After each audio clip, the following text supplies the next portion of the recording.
Здесь кто-нибудь есть?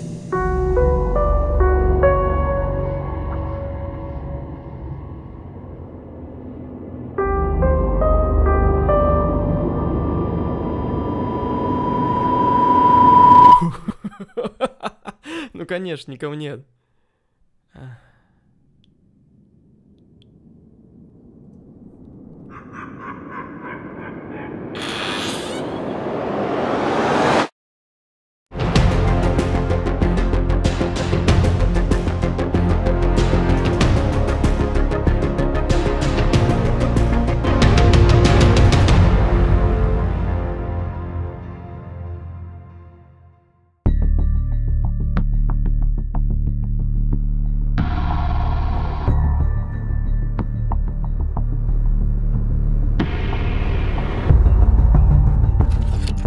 Всю жизнь я задаюсь фундаментальными вопросами и хочу знать на них ответы. Кто создал жизнь? Что такое сознание? И что происходит после смерти? Я всегда думал, что это останется тайной для всех, но я, кажется, нашел ответ. И этот ответ – да. Так сказала эта доска. А чё, так можно было? Веками ученые пытаются понять нашу планету, нашу жизнь, а некоторым достаточно просто спросить это у духов. Вот же ученые дебилы, да, не могут понять очевидного. И вот наступает тот момент, когда ты сидишь перед спиритической доской и думаешь, спрашивать что-нибудь или нет. Потом ты случайно заходишь на оккультные сайты, где тебе говорят, ни в коем случае нельзя играть одному. Поехали.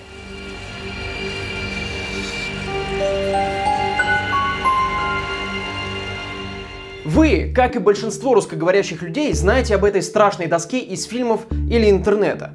Но так или иначе, почти все смотрящие этот ролик слышали о ее существовании. Вы считаете, что доска для спиритических сеансов и мистика неразрывно связаны. Где одно, там и другое, не так ли? Взгляните на эту запись, которая действительно пугает.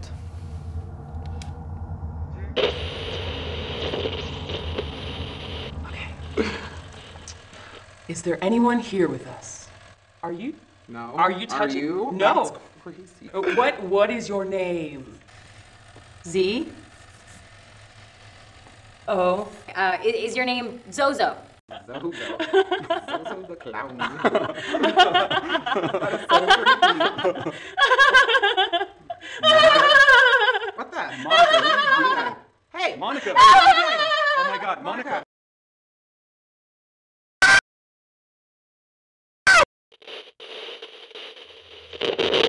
Да, ее смех я надолго запомню. Не думайте о том, фейк это или нет. Подумайте о впечатлительных людях, которые это увидели. Ведь 6 миллионов просмотров, как-никак. Мы можем открыть кучу историй, связанных с доской Уиджи, и, по большей части, все они страшные. Но так было не всегда. Смею предположить, что кроме той информации, которой нас пытаются напугать, вы совершенно ничего о ней не знаете. А зря. Ведь эта история будет одной из самых интересных на канале. И я покажу вам настоящую мистику. Что эта штука из себя представляет? Кусок пластика или дерева с нарисованными там цифрами, буквами, ответами «да», «нет» и словом «до свидули». Увидеть ее в действии можно в миллиарде миллионов фильмов и книг. Как правило, это какие-то ужасы. Собирается молодняк, хотим, говорят, с духами пообщаться. А тут они, хоп, и появились. Такого, конечно, никто не ожидал. «О нет, зачем же мы их вызвали? Нужно было думать раньше», — говорит смотритель кладбища. «И вообще, ваш дом построен на индейском захоронении». В общем, вы поняли, это уже прям клише. Но оно и не удивительно, ведь эта доска и создана для общения с духами в 1891 году. Почему бы ей не быть зловещей? Я бы на вашем месте не был так уверен. Сегодня мы погрузимся в историю доски Уиджа прямо с самого начала. Основательно так, что было до, что будет после, кому это нужно и, конечно же, как это работает. Ух, как же скучно будет нам всем. Происхождение доски вызывает больше вопросов, чем то, как эта срань вообще работает. Вот, например, в энциклопедии психических наук говорится о доске Уиджа, что есть некое историческое описание, где сказано, что еще в VI веке до нашей эры Пифагор и его ученик Филолай шаманили всякие оккультные штуки, задавали вопросы туда или сюда и получали ответы из невидимого мира. Это была краткая предыстория доски Уиджа. Как это связано?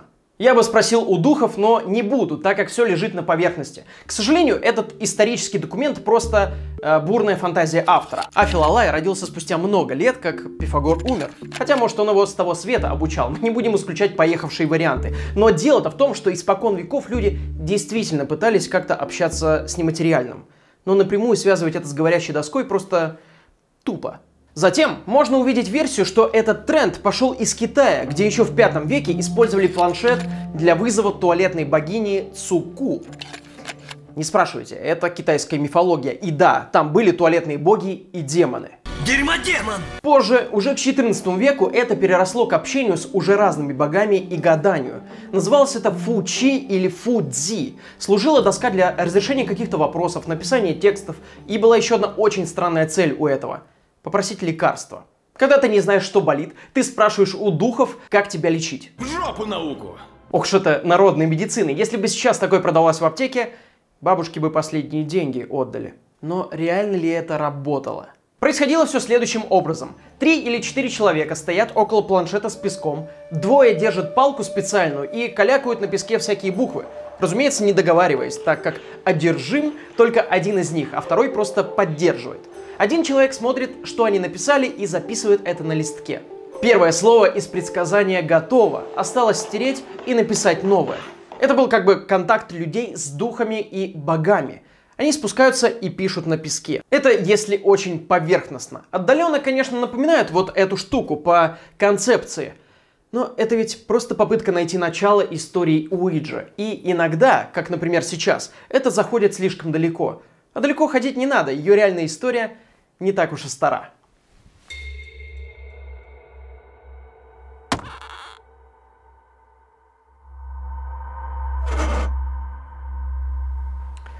Все, что я перечислил до этого, называют автоматическим письмом или психографией. Это когда ты пишешь под воздействием чего-то мистического. Например, не контролируешь свои руки. Ну, или делаешь вид. А иногда это не мистика, а внеземное. Вот это послание написала медиум Эллен Смит по указаниям марсиан. Автоматическое письмо является неотъемлемой частью современного спиритуализма. Общение с духами в простонародье. И 1848 год считается началом этого движения. Скорее даже религии, у которой просто огромное количество последователей. После того, как 3 маленькие сестры рассказали всем, что общаются с духами вот таким вот образом, они спрашивают у него вопросы, и щелчками он отвечает «да» или «нет». Ну или выбирает буквы алфавита. Вот, это уже больше похоже. О сестрах поговорим отдельно. Это настолько сумасшедший сюжет, что я бы посоветовал Голливуду обратить внимание на эту историю. Только денег дайте мне за идею. Очень мало. Вот так вот мы и подошли к созданию самой доски. Согласитесь, выкрикивать духом алфавит и составлять предложение по одной букве – такая себе идея. Долговато выходит. Если дух захочет сказать, что я чмо, на это потребуется долго. Поэтому логично, что во Франции в 1850-х годах появилось это. Небольшая досочка с колесиками, в которую вставляется карандаш. Вся эта конструкция катается по бумаге, а сверху ваша рука. Разумеется, в этот момент ей управляет нечто другое. В Англии была одна форма, в Америке другая, их было много, но это было обычное увлечение, ничего не предвещало беды. Но в 1867 году, когда появилась статья в газете об этом, мир как будто взорвался нахрен. Уже спустя год совершенно все знали об этой штуке и чуть ли не все пользовались. Компании по производству чего угодно вдруг начали говорить, что они единственные производители этих досок, только оригинал. Покупай у нас, не проходи мимо. Из разного дерева, стеклянные, резиновые, расписные, с пропеллером, любые, мать твою, просто купи. О них начали продавать книги. Некоторые, как утверждалось, вообще были написаны духами с помощью доски. Это все к тому, что спиритуализм настолько сильно был популярен, что на нем хотели наживиться все вокруг. Компании по производству игрушек и настольных игр «Жак и сын», которые впервые начали продавать пинг-понг, которые впервые продавали шахматы с тем дизайном, который мы с вами знаем, в какой-то момент почуяли, откуда воняет хайпом, и начали производить досочки для общения с духами. И это был не единичный случай. Но расшифровывать сумасшедшие каракули и искать там что-то похожее на буквы тоже долго. Поэтому примерно в это же время стали актуальны духовные телеграфы и спиритоскопы. Приборы уже с алфавитом, словами и цифрами для упрощенного общения с паранормальным. Исходя из заметок и рассказов того времени, все эти варианты общения с духами работали. И в то время, хочу заметить, публиковались книги, в которых спиритуализм был научно доказан.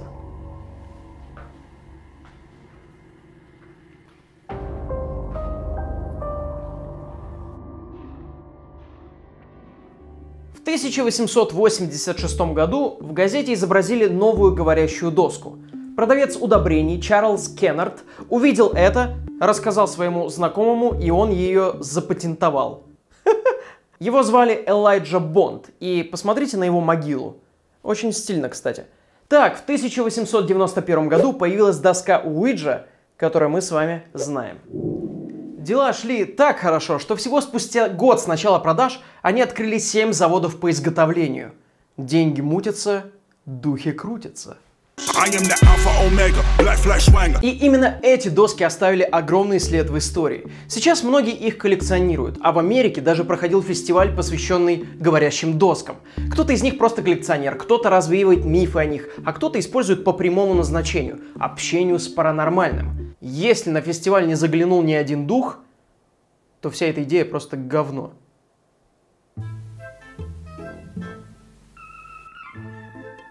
Здесь кто-нибудь есть? Ты посмотри на это жалкое зрелище. Может, поможем ему?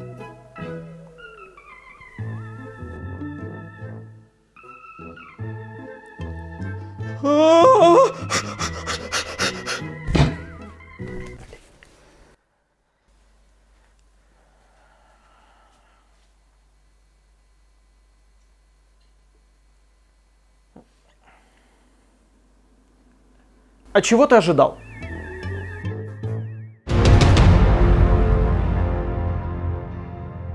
И вот какой был самый главный вопрос для меня. Почему Уиджа? Это не имя создателя, а такого слова не существует. О, это еще одна невероятно удивительная история, от которой так и тянет в сон. В патенте писали, что это египетская доска удачи. Ну, удачи. Оказалось, что это никак не относится к Египту, и уже потом новые подробности появились. Мол, когда у доски еще не было названия, одна знакомая девушка-медиум как бы обкатывала ее, и доска сама сказала ей название. Но, правда, мы никогда не узнаем. Жаль, только в самом патенте так и не было написано, как доска приманивает духов. Но оказалось, что это неплохой ход. Чем меньше говорили о том, как она работает, тем больше ее покупали. Зато там было написано, что это просто игрушка. Ни слова о мистике. Вот, посмотрите, специально для выпуска я из Америки заказал самую настоящую спиритическую доску 1972 года выпуска. Компания «Братья Паркер». Это именно та компания, которая выкупила оригинальные права на доску. И что же мы тут видим? 8+. Алкоголь, значит, можно с 18, но призывать демонов из преисподней, чтобы он всех нахер поубивал, с 8 в принципе ок.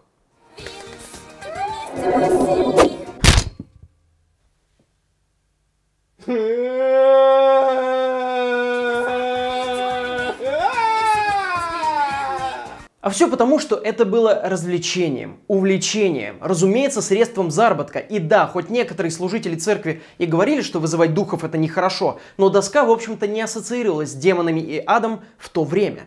Для обычных людей уж точно. Это было просто игрой. Настольной игрой, как Монополия. В то время вся эта паранормальщина была настолько популярна, что это даже не казалось странным. Вы только посмотрите, как эта сплоченная семья играется с этой доской. А теперь представьте, что этот ребенок и есть тот, кого они вызывают. Ранее член семьи, а теперь призрак, который двигает эту хрень и пытается сказать родителям, что он рядом. Общаться всегда было с кем. Дети умирали от болезней, взрослые умирали на войне. Мэри Тодд Линкольн, жена президента Америки, в то время сама проводила сеансы спиритизма прямо в Белом доме, после того, как их маленький сын умер от лихорадки. Общалась ли она с ним на самом деле? Без понятия. Было ли ей спокойно от самого процесса? Думаю, да. Это было им нужно, это было их утешением. В газете, посвященной спиритизму и медиумам, писали, что могут помочь пообщаться с умершими мужьями. Это набирало обороты, а потом доски начали продавать везде, и не осталось нужды идти к медиумам. Вот смотрите, в 1967 году было продано 2 миллиона досок. Она продалась больше, чем монополия. Роберт Мурч, человек, который посвятил свою жизнь изучению фактов о говорящих досках, сказал в одном из интервью очень банальную, но всесторонне описывающую эту доску фразу: «Люди хотят верить. Необходимость верить, что есть что-то еще, очень сильна».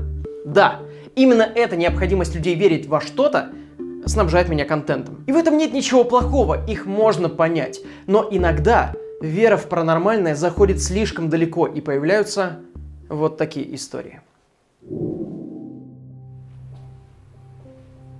Вы когда-нибудь думали о своем завещании? Какой идиотско тупой вопрос. Я не то имел в виду. Ну просто, может быть, вы когда-нибудь размышляли, кому бы что оставили. Я, разумеется, так делал. И потому меня очень забавляют истории, когда какой-то богатей завещает все своей собаке или попугаю. Это же бессмысленно.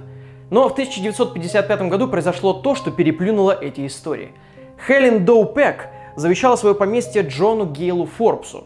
С ним они познакомились через доску Уиджи. Да, это был призрак. Разумеется, живущие в данный момент родственники начали бить тревогу и пытаться доказать через суд, что бабка с ума сошла все призраку завещать. Так появился юридический прецедент, что завещать что-то призракам нельзя. Вот это история. Вот, проснулся я, значит, утречком, пошла почистила зубки. Смотрю в окошко, о, погода хорошая. Думаю, ну пойду погуляю. Собралась я, значит, такая, вышла, захожу в парк, смотрю, о, Люси на лавочке.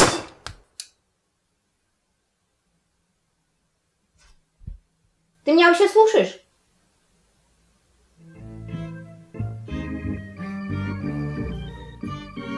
Так вот о чем я там? Смотрю, Люси на лавочке сидит, думаю, ну подойди. Остальные истории не такие веселые.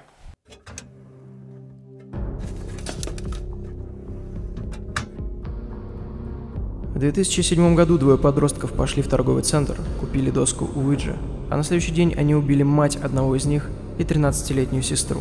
Перед этим доска сказала одному, что он станет серийным убийцей.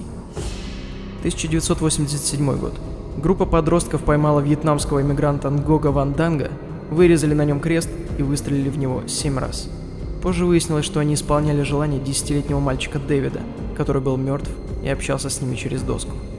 В 1933 году Дороти Ирен Тюрли и ее дочь Мэтти Тюрли общались с доской, и она написала «Убей своего отца». На следующий день дочь выстрелила из дробовика ему в спину. 7 марта 1920 года город Эль-Чирита сошел с ума после использования доски Уиджи. Совершенно разные люди начали раздеваться на улице, в том числе и 15-летняя девочка. Впадали в безумие, и даже полицейский снял с себя одежду и влетел в здание банка, думая, что одержим дьяволом. В 1994 году присяжные вынесли приговор убийце, потому что доска сказала, что он убийца. В итоге-то, конечно, так и оказалось, но ситуация фантастическая, потому что из-за нее был пересмотр дела. В 2001 году Кэрол Сью Элвакер по просьбе доски убила своего зятя, а затем посадила в машину детей и пыталась разбиться, но пострадала только сама. В 2014 Пол Кэрол был арестован за убийство собаки по просьбе спиритической доски. На этом история семьи не закончилась. Спустя всего год доску использовали уже жена и дочь этого мужчины. На следующий день они наглотались лекарств и подожгли дом, госпитализированы в критическом состоянии. Ладно, достаточно. Хоть это и далеко не все истории. Я думаю, мало у кого возникает мысль, это просто совпадение. Слишком уж это все зловеще выглядит, но факт остается фактом. Это было. Неужели? Неужели мы наконец дожили до того момента, когда мы наконец встретились с паранормальным? Или нет? Вы послушали сейчас огромную предысторию, и наверняка у вас встал вопрос. У меня вопрос вставал буквально каждые 2 минуты. Как это работает? Не знаю. В большинстве случаев, когда вы общаетесь с демонами, ваш друг-дебил толкает дощечку и говорит: «Нет, не я, что, клянусь, не я». Постойте-ка! Это ты была? Я ничего не трогала. Она движется! Но я хочу рассмотреть те случаи, когда люди действительно ничего не трогали. И, внимание, такое возможно. И более того, когда я пробовал это провернуть, у меня действительно она немного двигалась. Даже как-то не по себе было. Принятый сегодня вариант, как это могло происходить – идиомоторный эффект. И сейчас будет самое интересное. Термин «идиомоторный эффект» или «эффект Карпентера» был впервые опубликован в 1852 году ученым Уильямом Бенджамином Карпентером и заключался в том, что мышечные действия не всегда возникают по нашей воле. Что? Я продемонстрирую, а вы проверите это сами. Знаете гадание на маятнике? Задаешь вопрос, а маятник тебе показывает ответ. Такая практика очень распространена как среди детей, так и среди профессиональных медиумов. Возьмите какую-нибудь нитку и повесьте на него небольшой груз, но ощутимый. Вы можете даже использовать настоящие колдовские маятники, но я пробовал и спойлер. Ничего не изменилось. Задайте условие в голове, что если маятник крутится по часовой стрелке, это ответ «да», а если против часовой, то это ответ «нет». И сейчас я покажу вам настоящую магию. Клянусь, я не буду ничего делать руками или пальцами, я просто держу маятник. У меня 2 ноги.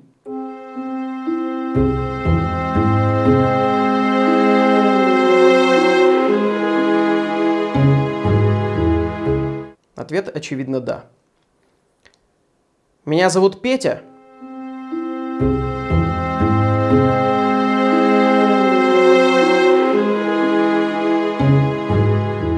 Ответ нет. Меня зовут Женя.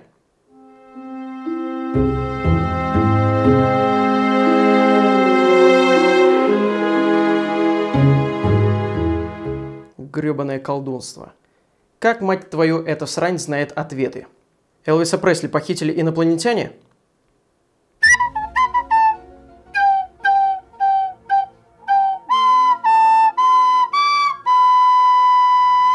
Я знал, твою мать.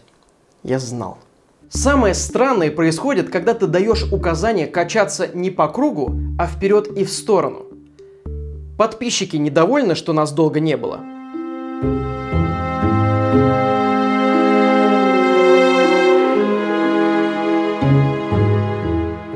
Да знаю я, тупой маятник. У нас переезд был, и мы фонд строили. Это правда странно. Ты спрашиваешь, его как будто что-то начинает толкать. Спрашиваешь другой вопрос, он останавливается, и его начинает толкать в другую сторону. Сраная магия.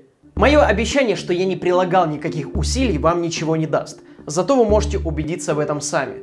Просто попробуйте дома. Обещаю, вам понравится. Эту магию описал еще в 1854 году французский химик Мишель Эжен Шеврёль. Он, между прочим, открыл креатин. Его имя одно из 72, которые вписаны в Эйфелеву башню. Уважаемый человек был. И, как положено великому ученому, он был скептиком и подвергал все сомнению, особенно всякую паранормальщину. Он в исследовании показал то, что я вам продемонстрировал. Маятник Шеврёля. Он показывает ответы в результате неосознанных мышечных движений. Это вы отвечаете на заданные вопросы, а не кто-то другой. Как бы это стрёмно ни звучало, вы общаетесь сами с собой. Это не значит, что вы знаете будущее или ответы на фундаментальные вопросы. Скорее всего, тот ответ, который крутится у вас в голове, тот и дает маятник. А может, это просто рандом, или ваше подсознание дает вам то, что вы хотите услышать. Грубо говоря, мысль порождает процесс. И ваше тело помогает вам крутить маятник, а вы об этом даже не в курсе. Много чести общаться с челядью. При детальном рассмотрении можно заметить, что я немного покачиваюсь из стороны в сторону. Возможно, именно это и толкает маятник, но поверьте, человек сам не контролирует эти движения. В этом и заключается идиомоторный эффект. Твое тело делает это неосознанно. Как помните вирусное видео, где бабушка проверяет препарат в аптеке? Маятник, скажи, ацикловир, эта мазь, соответствует составу? Не, другую, да? Ну, другую, да. Давайте другую. Не колдовство, а наука. Скорее всего, она просто не верила лекарствам, и маятник подтвердил ее догадки. Психолог Гарольд Дирден говорил, что это так бессознательное стучится наружу, и в этом нет ничего удивительного. Ты издеваешься? Да это намного интереснее, чем то, если бы призраки реально существовали. Уильям Карпентер в своем исследовании описывал идиомоторный эффект так. Предположительное сосредоточение внимания на идее придает ей силу, господствующую не только над умом, но и над телом. Мускулы становятся непроизвольным орудием, посредством которых идея переходит в действие. Также исследования показывают, что люди не способны заметить, что движение делают они сами. Из чего я сам делаю вывод, что им легко внушить, что это делает кто-то другой. А еще попробуйте не смотреть на маятник, когда задаете вопросы. Вполне вероятно, что он будет тупить. Думаю, вы понимаете, что это значит. Да, но это маятник. Причем тут доска, собственно? Профессор Майкл Фарадей собрал топовых медиумов и пытался им доказать, что это они толкают стол и доску, а не какие-то духи и электромагнетизм. Такая версия тоже была распространена. Он проводил разные эксперименты с картоном и воском, со специальным столом, который показывает, с какой силой на нее давят и так далее. Делал все, чтобы доказать, что это руки двигаются, а не стол. Да, многие в тот момент были уверены, что духи могут столы двигать и переворачивать. И он смог это сделать, что я написал в исследовании. Но заглянем в книгу Артура Конана Дойла «История спиритизма». Мистер Фарадей сконструировал мудреный прибор, который, по его словам, предоставил доказательства для упомянутой теории. Но загвоздка в том, что он не встречал нормальных медиумов, которые бы показали, что столы реально летают по комнате просто так. Вот так, значит, мистер Дойл. И, между прочим, этот человек придумал Шерлока Холмса, детектива, который фактами оперирует и говорит, что полностью соблюдает научный метод. Но, видимо, никто из нас не идеален. Артур Конан Дойл был ярым пропагандистом общения с духами. По этому поводу он даже поссорился со своим другом Гарри Гудини, великим разоблачителем паранормального. Проводились эксперименты, где за доской сидели и те, кто в нее верит, и скептики. И удивительным образом духи писали слова. Прям всегда четко попадали в нужные буквы, и это пугает, да? Что произошло, когда доску переворачивали или закрывали глаза людям? Духи, конечно, продолжали болтать, но, видимо, стали вдруг умственно отсталыми, ведь теперь указатель вообще не попадал на буквы, и неважно, что поспособствовало этому. Уроды, которые делают вид, что ни при чем, хотя сами же толкают этот гребаный указатель, или идиомоторный эффект. Главное, что это не работает, когда у тебя нет возможности указать цель.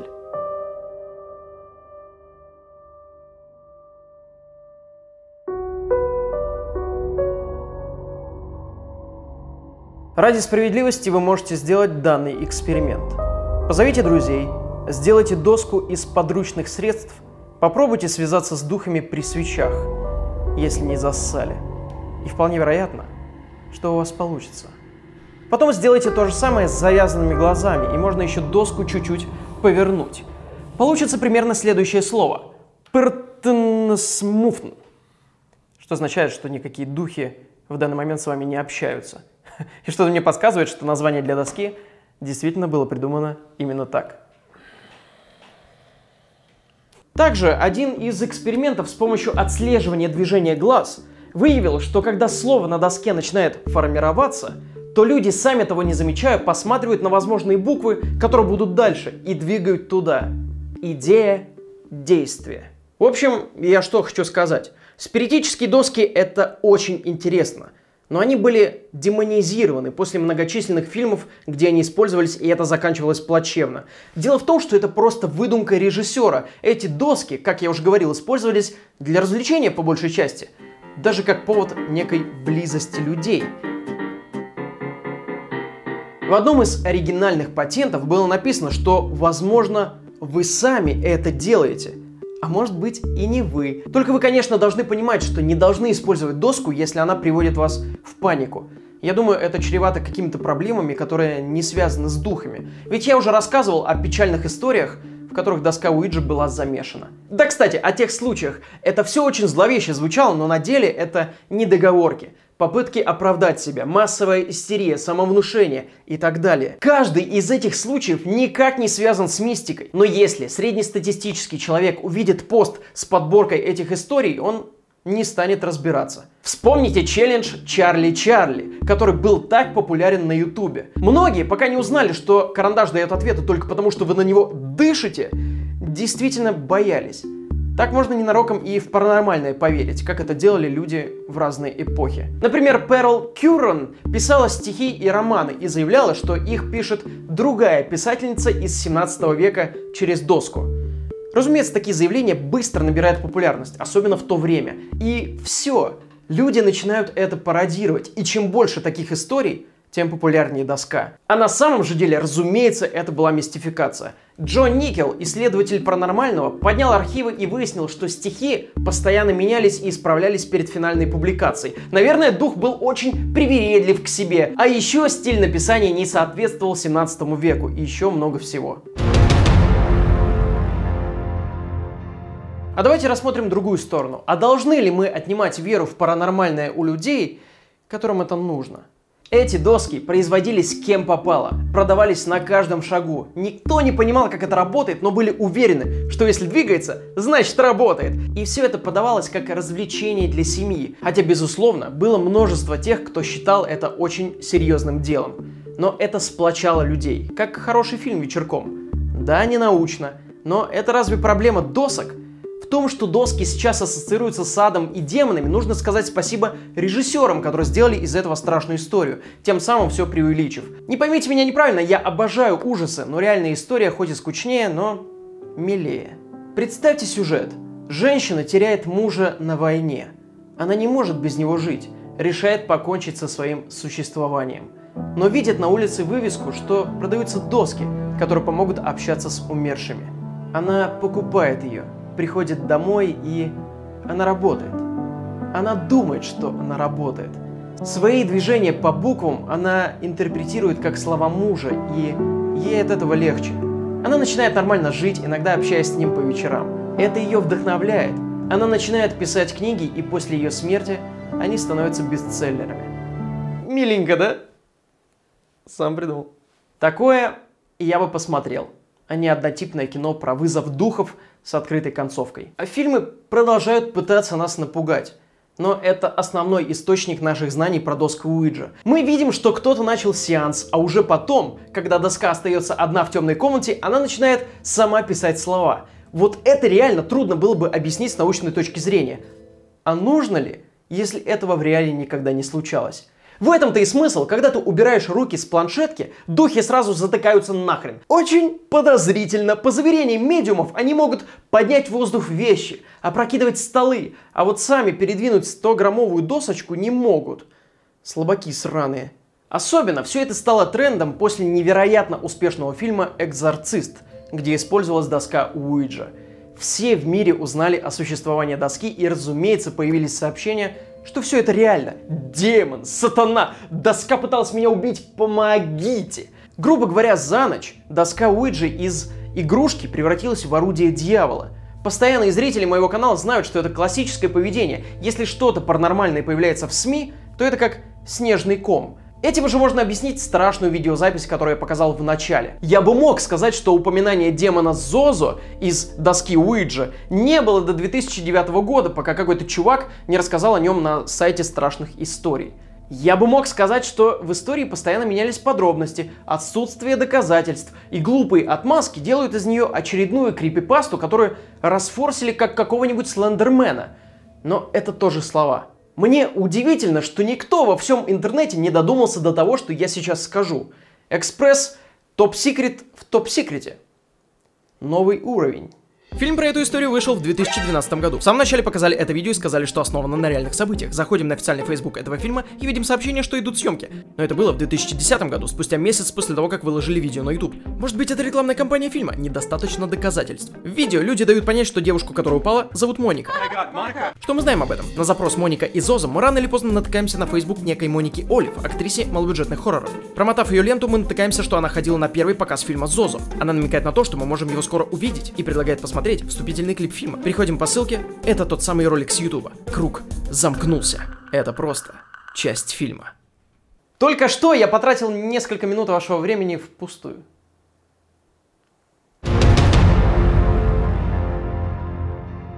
Но есть и серьезные вещи, связанные с идиомоторным эффектом. Вы знали, что маятник всерьез используют люди, которые называют себя целителями? Нетрадиционная медицина. Говорят, маятником можно найти у себя болезнь и вылечить. Это называют радиэстезией. А я называю это самообманом. Вы только посмотрите на эти сумасшедшие варианты ответов для маятника. И страшно само осознание того, что люди реально этим пользуются. Потому что не доверяют современной медицине.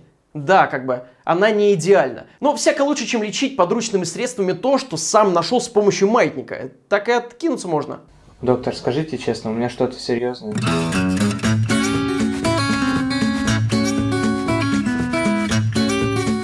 А сколько тебе лет? 18.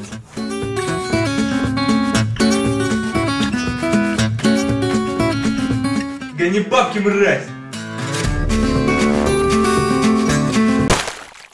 Причем их доводы могут быть вполне научными. Вот, например, в 2012 году вышло исследование, которое говорит, что когда человек отвечает на неизвестные ему вопросы через доску Уиджа, то правильность его ответов выше, чем если бы он отвечал устно. Разница всего 15%, но она есть. Значит ли это, что бессознательное вспоминает больше, чем сознательное? А может быть, доска помогает каким-то образом? Это заключение было использовано всякими медиумами для доказательства загробной жизни и так далее. Но так как выборка маленькая и ничего подобного не проводилось, я не знаю, как это комментировать. Возможно, это ошибка или неправильный вывод. Тем более, исследования на маятниках такого результата не показали. В любом случае, это хороший повод подумать о бессознательных мыслительных процессах, и нужно больше исследований. Но, уверяю вас, к духам это никак не относится. От этого становится еще интереснее, не правда ли? А вообще, зря я сказал «я вас уверяю». У нас никогда не было задачи кого-то разубедить. Мы просто показываем доступные исследования, а дальше вы уж сами делаете вывод. И помните, что всегда нужно перепроверять. Ссылки для ознакомления с материалом, как всегда, в описании. А знаете что? В ссылках я еще оставлю статью, как и из чего сделать свою доску. Делайте и присылайте в нашу группу обязательно. А для художников отдельное задание. Разработайте для меня дизайн доски для вызова духа. И мы ее изготовим. Вот это будет круто. Ребята, надеюсь, ожидание того стоило, и вы заметили мой новый кабинет для поиска информации. Чтобы увидеть бэкстейдж и фейлы этого выпуска, подписывайтесь на вот этот канал, а для просмотра фоточек на этот инстаграм. Надеюсь, ваш маятник качнется в сторону кнопки лайк, а доска скажет, чтобы вы подписывались. Очень надеюсь, мы сегодня случайно вызвали какую-нибудь нечисть и хотя бы повеселили ее. Хотелось бы верить, но верится с трудом.